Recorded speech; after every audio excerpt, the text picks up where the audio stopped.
Salut à tous et bienvenue pour cette petite vidéo. Nouvelle vidéo sur le dernier boss de Free 3 avant d'accéder au compte. Comme je l'avais dit, j'allais faire une vidéo clip, la voilà. Alors voilà, comme d'habitude, fonctionnement de la salle et puis ensuite je vous fais une présentation rapide des mobs. Le but, ça va être au début en tout cas, de tuer le plus rapidement possible les, euh, les mobs parce qu'ils sont très dangereux. Vous allez comprendre pourquoi après. Euh, à partir du tour 3, vous devez terminer vos tours dans les cases que les mobs invoquent à chaque début de leur tour. Donc vous voyez le Godruche qui était en haut à gauche, il y a une glyphe blanche sur sa case de début de tour. Alors, je vais détailler plus tard le tour 3 parce que c'est un petit peu compliqué à comprendre. En gros, pendant les deux premiers tours, vous êtes vraiment tranquille. Vous pouvez faire ce que vous voulez. Et ensuite, vous devez absolument finir vos tours à chaque fois avec chaque personnage dans une glyphe blanche. Le problème, c'est que quand un mob est tué, ben, les glyphes lui appartenant disparaissent. Et donc, il faut faire attention à ne pas vous faire piéger avec ça. Sinon, vous êtes mort. Autour du clim, vous mourrez. Donc voilà. Les mobs posent deux glyphes au maximum. Donc c'est-à-dire qu'à partir du troisième tour, ben, la première glyphe va disparaître et il en posera une autre à la place, là où il est. Donc voilà, donc ça c'est le fonctionnement de la salle. Ensuite, vous voyez l'empaillé est très chiant, on peut le dire. Vous voyez là, les glyphes ont disparu, donc il n'avait pas la possibilité de s'y mettre. On est autour d'eux, donc c'est pas grave. Mais sinon, j'aurais été dans la merde, clairement. Donc voilà, l'empaillé vous retire des PM et il vous attire à lui. Vous pouvez lui retirer de la PO, il s'est apporté modifiable. Il vous enlève jusqu'à 8 PM esquivable, c'est vraiment hyper embêtant parce que ben, s'il est toujours là après le tour 3, ça va pas le faire. Vu que de toute façon, le retrait PM qui vous a mis, même s'il meurt, il reste effectif. Vu que ce n'est pas un buff, mais simplement un pur retrait.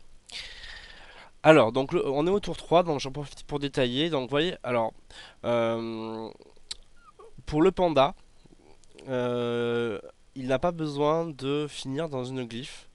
Parce que en fait c'est le premier personnage à jouer.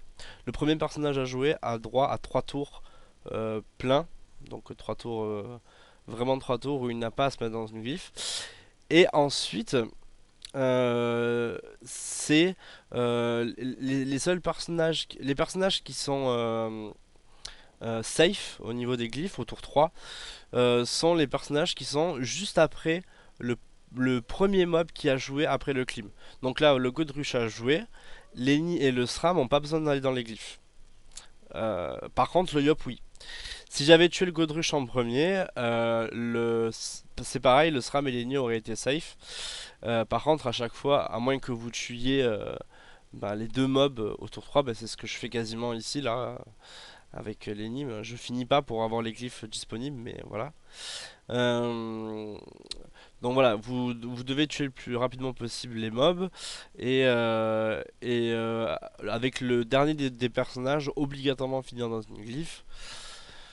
Donc si vous n'êtes pas sûr de qui va mourir, qui va pas mourir, vous prenez pas de risque. Le panda c'est certain qu'il peut se mettre où il veut au tour 3. Les autres, au cas vous les mettez quand même dans une glyphe au cas où si vous n'êtes pas sûr. Mais voilà.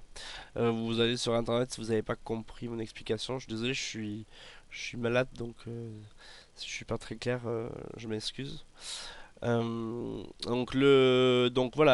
L'empaillé on a dit le Godruch lui il donne un sort qui lui donne 100 de tacle, ou 180, enfin il tombe à 180 de tacle. Donc pareil, il peut vous empêcher de vous mettre dans une glyphe si vous tacle complètement, parce qu'il est indéplaçable 2 tours sur 3.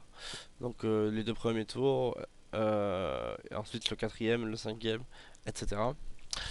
Donc voilà. Par contre, dès que vous le tapez, il vous donne 2 PM dans une zone de 6 PO max.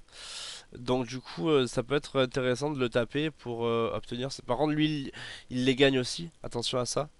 Il gagne aussi les PM. Euh, je regardais ce que faisait les Yop. Oui. Il gagne aussi les PM que quand vous le tapez, donc il peut aller où il veut. Attention après. Mais du coup, ça peut vous aider à vous déplacer. Si vous manque des PM, vous le tapez. S'il est pas trop loin. Et, euh, vous. Attendez, je regarde juste. Je me souviens plus exactement ce que j'ai fait. Oui, alors voilà. Donc, voilà, pour finir avec le gros, je vais vous donner des PM et vous mettez dans la glyphe si vous n'avez pas les PM pour. Donc, le cuir boule, pour finir, il a qu'un seul PM. Et en fait, il va vous pousser. Il va vous faire une espèce de. Ouais, il va vous pousser au maximum de là où il peut dans la ligne dans laquelle il vous pousse.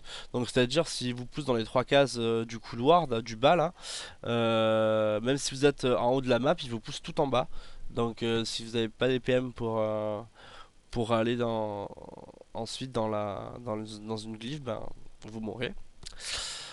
Donc là, le cuir-boule, en fait, la technique, c'est qu'en fait, pour pas qu'il vous fasse de dégâts, il faut qu'il utilise son PM avant de vous taper. Donc il faut juste pas être en ligne avec lui. Traduction. Puisque bon, il va vous pousser hein, évidemment dans tous les cas, mais s'il n'utilise pas son PM avant, il vous pousse, il vous fait 1500 de dégâts en vous poussant quoi. Donc ça fait très mal. Dans tous les cas, il faut éviter de se faire pousser parce que pour les glyphes, c'est vraiment pas pratique si vous si vous vous faites pousser tout en bas. C'est pour ça d'ailleurs que j'ai mis la carotte avec le yop juste avant là pour que le panda se retrouve pas coincé tout au bout là-bas et pouvant pas faire grand chose au tour d'après vu qu'il n'avait pas la relance du pendant le cul. Donc là on se booste. Pour debuff le clim vous devez pousser un allié contre lui. Donc c'est ce que je viens de faire avec le panda.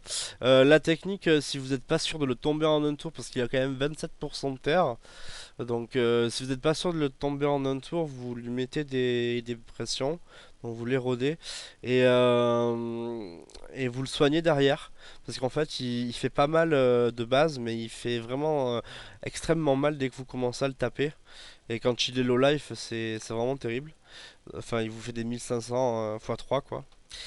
Donc voilà, donc là il va quand même taper, regardez, il vous met des poisons en fait, donc débuffables. Mais donc voilà, donc à chaque fois je, je rends vulnérable le clim avec le panda. Je commence à le vulner puisque la coco arrive.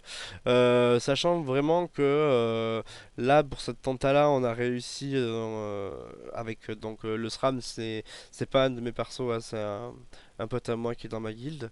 Euh, Même si vous perdez le SRAM, si vous avez Panda, Yop et Eni, vous pouvez soloter le clim seul en faisant cette technique là de l'éroder au maximum, de le soigner derrière pour pas qu'il vous fasse trop mal. Et en fait, vous soignez en zone, vous soignez vos persos et le clim en même temps. Et comme ça, bah voilà, vous allez voir là, je vais pas le os.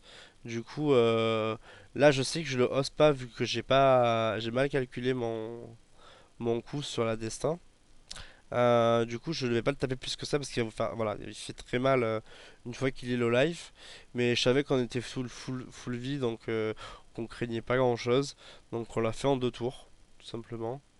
Donc là, vous voyez, voilà, je redebuff. Euh, et bah, je passe mon tour puisque De toute manière, je ne peux pas taper sans faire trop de mal au yop. Donc voilà, le combat va se terminer. Il faut que, en gros, vous gériez vraiment bien le placement du clim, etc. Au niveau des glyphes, faut pas que vous soyez. Il faut que vous placiez le clim au bon endroit pour que enfin pour que les glyphes qui apparaissent vous arrangent. Voilà. Donc sur ce, je vous laisse. Je vous dis bon courage pour ceux qui vont le tenter. Bye bye.